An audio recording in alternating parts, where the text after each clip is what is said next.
I had no idea how my life would change that day when I walked into the courthouse. I had been dreading it for weeks. The trial of my younger brother Luke. He'd been accused of a crime he didn't commit, but there was a chance the court might not see it that way. I sat in the back, trying to keep my emotions in check as I watched him walk to the front, looking far too young to be standing in front of a judge like that. The judge, a woman who seemed to take herself a bit too seriously, looked at him like he was beneath her. Her gaze was cold and judgmental, and I could see the way her lips curled into a slight frown as he made his way to the stand. "Mr. Thompson, you're here to defend yourself? Are you serious?" she asked, her voice dripping with sarcasm. Luke, who'd always been the quiet one, seemed to shrink under her glare. He was nervous, but there was something in his eyes, something that told me he wasn't about to back down. I could almost hear his heart pounding, but he stood tall, looking straight ahead.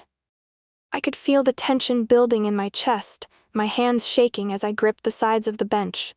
The courtroom was silent, waiting for his response. "Yes, Your Honor," Luke finally said, his voice steady, though I could see his hands trembling. The judge gave him an incredulous look, clearly not expecting him to defend himself in a room full of lawyers. "I'll give you a chance to speak, Mr. Thompson, but don't expect any miracles." I couldn't believe what was happening. The judge didn't believe in him. No one did. But Luke wasn't backing down. He wasn't going to let anyone dictate his future. As the trial went on, my brother stood up and presented his side, without a lawyer, without much help from anyone. He talked about how he'd been in the wrong place at the wrong time, how he didn't deserve to be accused of something he hadn't done. He wasn't just telling his side of the story, though. He was doing something far bigger. Luke was telling the truth, and something about the way he spoke, so raw, so honest, was starting to change the way people looked at him. The judge, however, seemed unimpressed.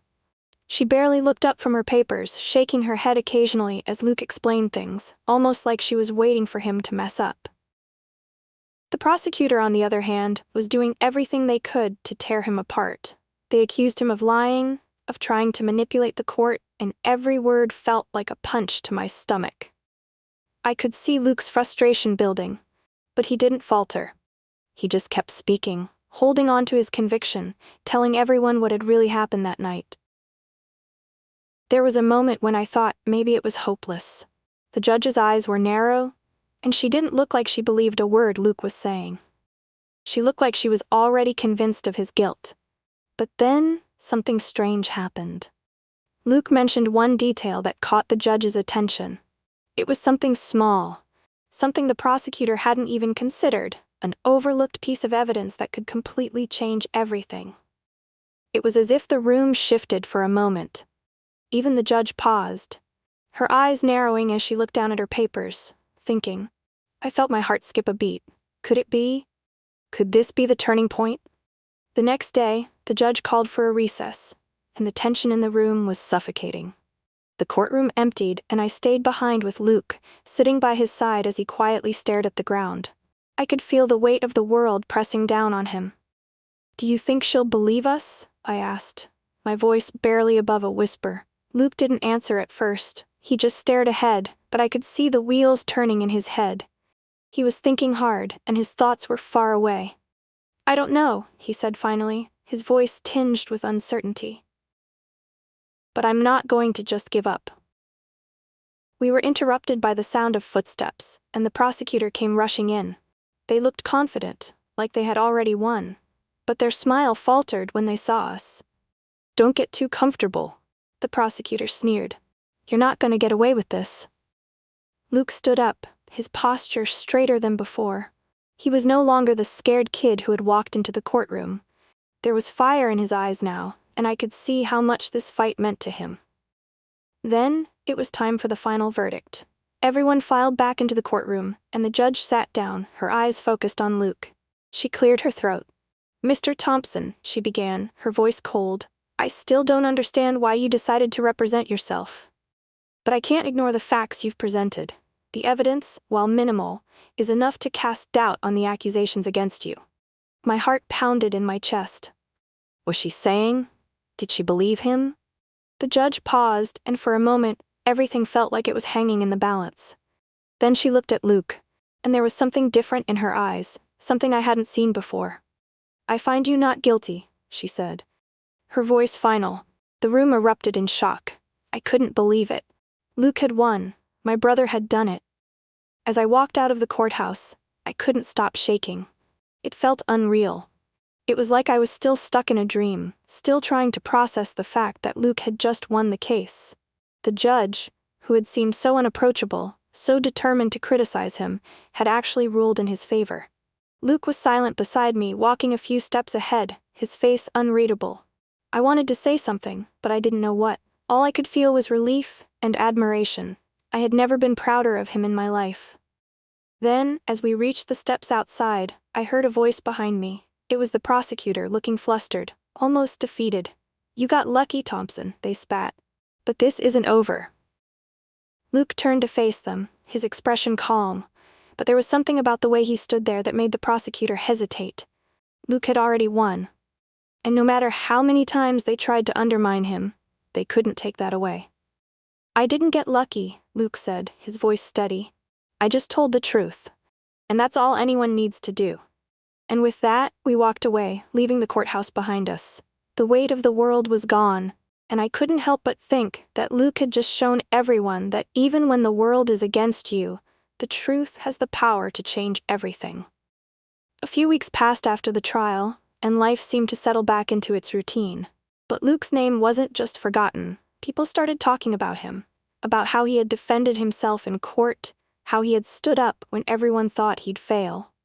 His story spread, and what had seemed like a small personal victory turned into something much larger. It became a symbol of resilience, of standing up for yourself when the world is ready to tear you down. One day, I was at the grocery store when I overheard a conversation between two strangers. They were talking about Luke, discussing how incredible it was that he'd defended himself and won. One of them even mentioned how the judge had looked shocked when she had to deliver the verdict. It hit me all at once.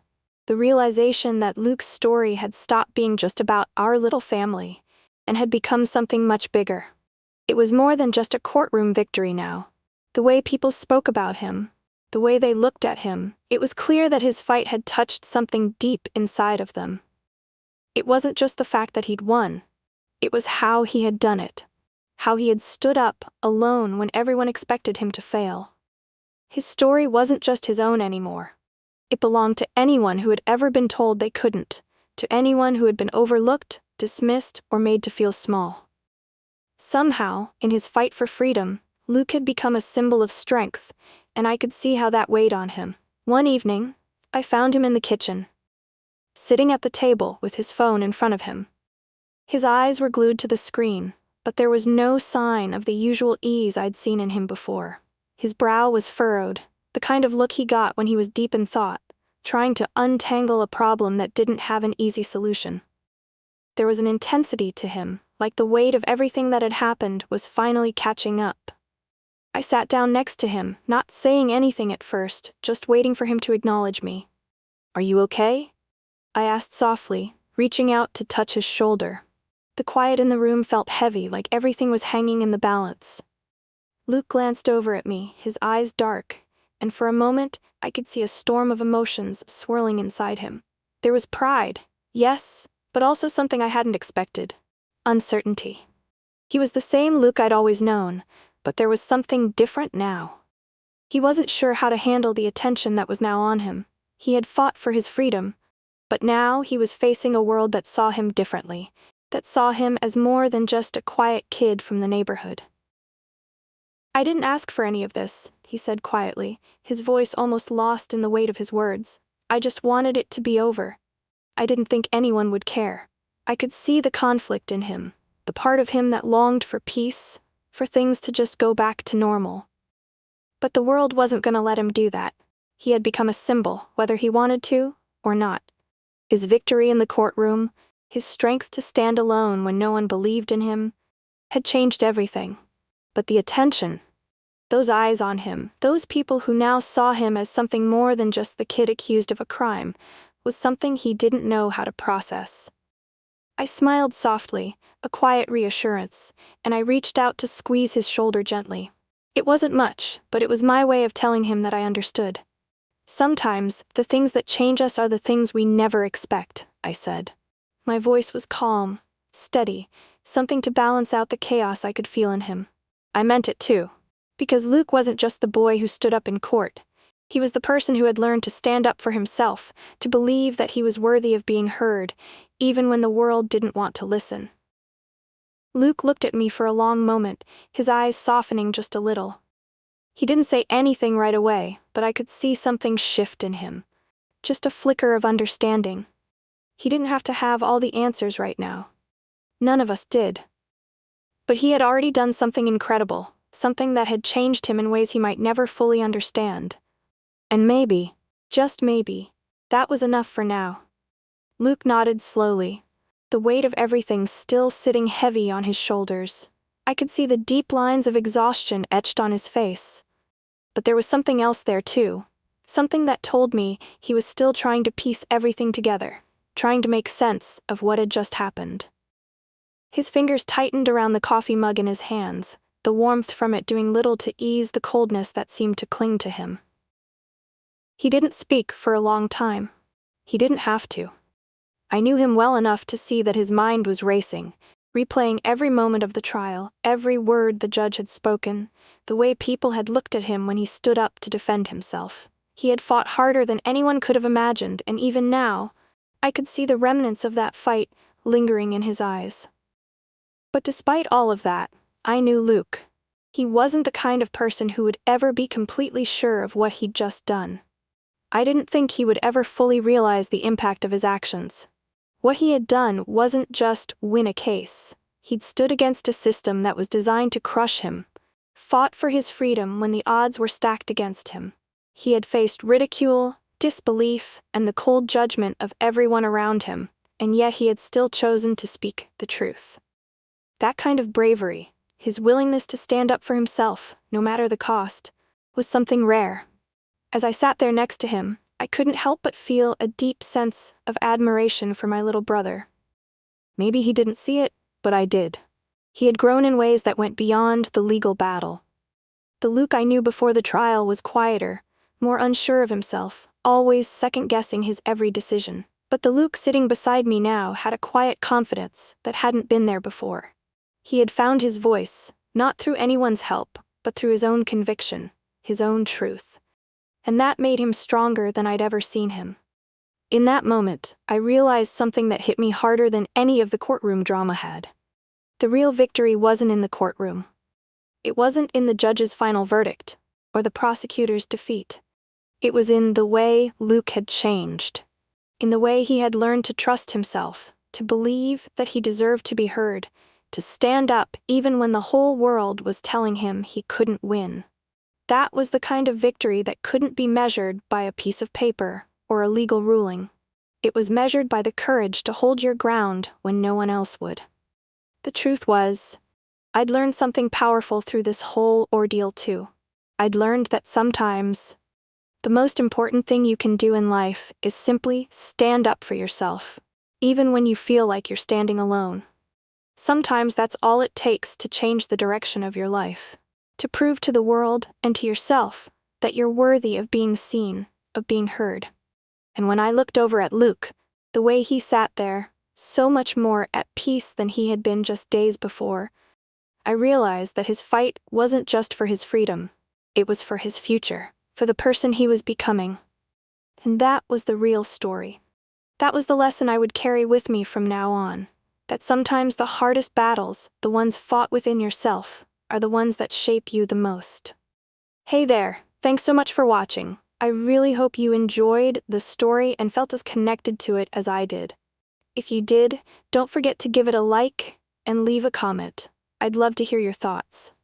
Also, if you want to see more amazing stories like this, be sure to subscribe and hit the bell icon so you never miss an update. And if you think someone else would enjoy this, share it with them.